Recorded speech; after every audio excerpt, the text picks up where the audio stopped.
Ya, assalamualaikum warahmatullahi wabarakatuh. Kemarin kita sudah mencoba membuat video tentang kiprok full wave. Ini yang sudah kita rakit kemarin. Ini kiprok full wave yang dipakai pada motor Honda Tiger, Mega Pro, dan juga Vixen. Ini sudah kita bahas kemarin. Kali ini saya akan mencoba membahas kiprok hell wave, yaitu yang dipakai motor-motor dulu yang belum injeksi, jenis bebek seperti Yamaha, Suzuki, yang jenis lama seperti Jupiter, Shogun, dan Mio. Jupiter seperti sama ya, dan berbeda jika di Honda Supra Grand ini hanya beda di bagian jalur. Saya akan mencoba menjelaskan dari yang paling basic dari sebuah kiprok hell wave, dari yang paling basic, dan kita teruskan jalurnya dari motor terlebih dahulu. Ini yang dari spool ini kita lepas dulu. Ini kiprok full wave yang dipakai di motor Tiger, Mega Pro, Vixen bisa juga. Ini kita sambungkan dulu ke sini. Ini adalah jalur dari spool. Karena si Shogun 125 ini sudah saya rubah di bagian pengapian, yaitu bagian spool. Untuk yang standar ini kabelnya ada 3 jalur ya. Ini sudah saya rubah menjadi 2 jalur, karena ini ada jalur yang menuju pengisian 1, kemudian jalur yang menuju lampu, dan kemudian jalur yang menuju masa. Nah, ini sudah saya rubah menjadi 2 jalur. Ini arusnya plus semua, atau dari spool itu sudah menjadi 2 fase. Ini 2 jalur ya. Jadi nanti masanya langsung disambungkan ke masa bodi atau kabel hitam strip putih di Suzuki, kalau di Yamaha warna hitam, kalau di Honda warna hijau. Oke, sekarang kita coba lanjut untuk kiproknya yang hell wave ya. Nah, ini kan ada 4 jalur. Ini dari spool, masa, kemudian menuju lampu, dan menuju plus aki. Karena di motor-motor lama seperti Shogun, Jupiter itu pengisian dan arus lampu itu terpisah ya. Beda dengan yang jenis full wave, dia yang menuju lampu dan menuju pengisian itu satu arah, hanya dipisah dengan sakelar.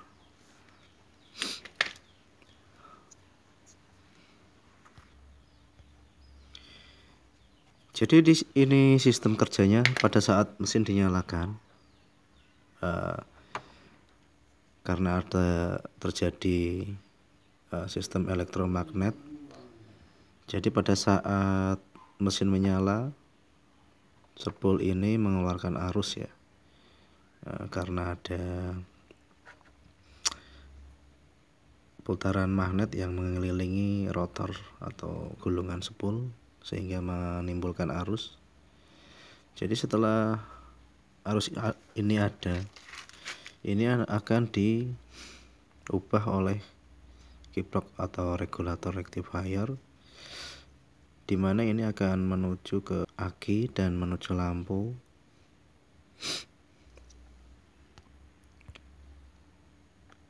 Karena pada saat ini sudah mengeluarkan arus, itu tidak bisa langsung mengisi aki ya, atau bisa langsung menyalakan lampu. Kalau tetap terpasang itu dipastikan aki bisa overcharge ya, dan lampu pasti putus karena dia melebihi di voltase 12 volt. Sekarang kita coba nyalakan dulu mesinnya ini.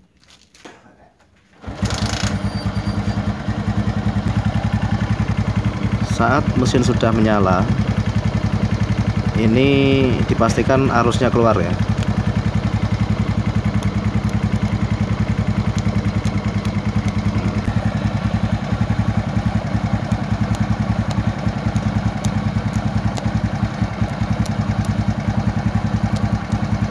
Ya, ini adalah contoh dari kickbox regulator. Kemudian lanjut di komponen pertama. Ini di komponen pertama ada dioda 6 ampere. Nah, 6A ya. Jadi di sini ini adalah anoda katodanya, jangan kebalik. Ini yang menuju spool ya, dan kemudian ini yang menuju aki. Ini adalah komponen yang paling basic di bagian kickbox atau regulator rectifier. Kemudian kita tambahkan ini multitester. Kita setting di DC ya, kita set di DC.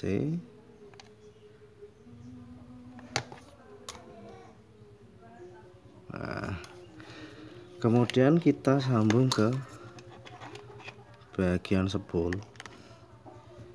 Ini adalah bagian spool yang kita cek pengapiannya tadi. Kita lilitkan di sini. Kemudian ini adalah plus. Kita taruh di sini. Kemudian yang satu ini di bagian negatif seperti ini. Sekarang mari kita coba nyalakan.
Jadi pada saat mesin dinyalakan, ini hanya di angka 6 volt tadi ya, terbaca di voltmeter. Itu karena arus tidak stabil. Dan pada saat ditambahkan elko pada arus positif dan negatif, ini menjadi 22 volt lebih ya. Itu dikarenakan apa? Karena tidak ada penyetabilan arus, karena tugas aki atau kapasitor ini yaitu menyimpan arus ya, atau menyimpan daya dari spool menuju dioda, kemudian tersimpan di kapasitor atau aki ya.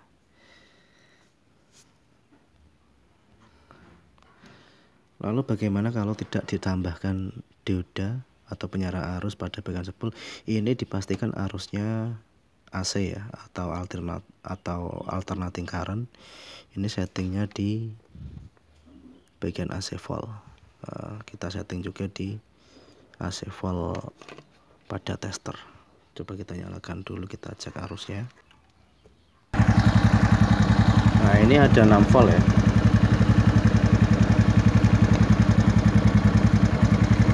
Kalau kita taruh di belakang,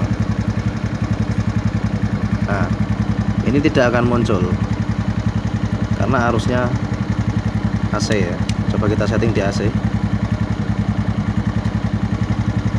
Nah, ini di angka 15.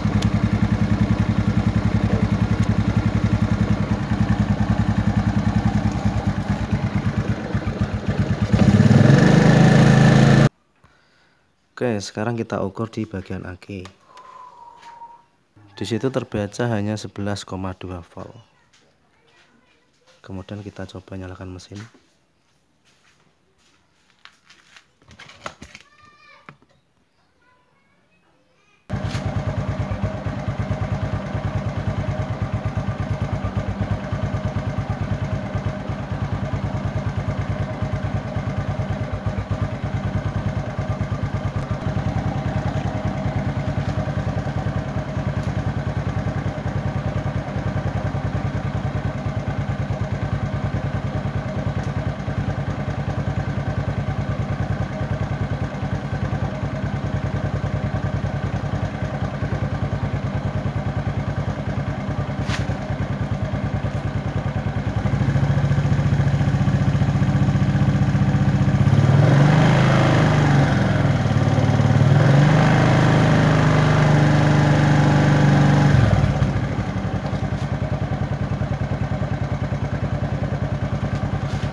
Oke, itu tadi, ini cukup panas diodanya ya, lumayan panas. Jadi basic dari sebuah kiprok regulator rectifier itu sebenarnya menggunakan satu dioda ini. Kemudian apa yang terjadi kalau hanya menggunakan dioda, itu dipastikan overcharge ya. Jadi ini cukup jelas, tadi ini terdapat di bagian massa, body atau ground ya. Kemudian ini yang menuju plus aki.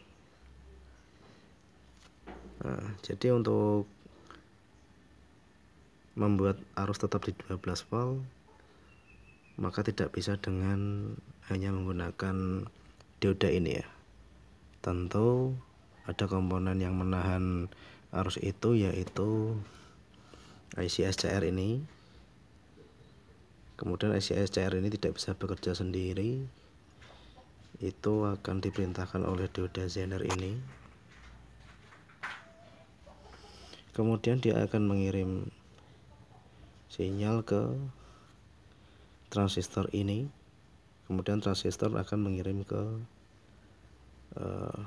IC SCR ini, baru bisa untuk menahan arus di angka ideal voltase yaitu 14-15 volt. Di atas itu pasti sudah overcharge ya. Jadi itu tadi penjelasan saya untuk skema dan perakitan kiprok Hellwave. Yang Hellwave itu sudah saya upload di beberapa tahun yang lalu. Untuk kalian yang ingin mengerti silahkan di scroll ke bawah videonya. Jadi untuk basic sebuah kiprok regulator rectifier itu hanya seperti ini ya. Oke, bagi kalian yang kurang jelas bisa komen di bawah untuk menanyakan hal-hal yang kurang kalian pahami, yaitu mengenai kiprok Hellwave yang saya bahas di video kali ini ya. Oke, sekian video kali ini, semoga bermanfaat. Terima kasih sudah menonton, dan sekali lagi ini bukan untuk menggurui, hanya untuk berbagi pengalaman saja ya. Jangan lupa subscribe jika Anda belum. Terima kasih.